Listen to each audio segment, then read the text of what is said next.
মাদক মামলায় 10 গডফাদার সহ 122 জনকে গ্রেপ্তার করেছে সিআইডি।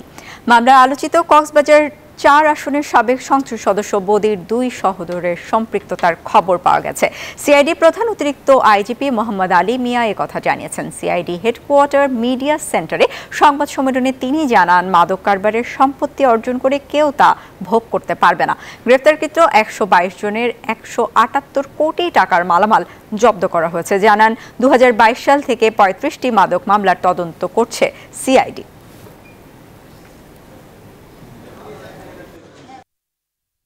দশটি মামলায় যে গডফাদার, এই গডফাদারদের আমরা অ্যারেস্ট করেছি এবং আমরা যে মামলাগুলি হাতে নিয়েছি, মামলাগুলির তদন্ত চলমান এবং কিছু চার্জশিট হয়েছে, কিছু আসামি অ্যারেস্ট হয়েছে, আবার কিছু মামলা চার্জ ফ্রেমও হয়েছে।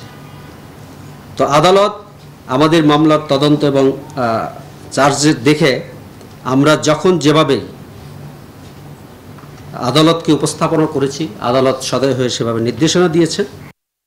বিকাশে কম খরচে ক্যাশ আউটের লিমিট বেড়ে 50,000, প্রিয় এজেন্টও 2টা।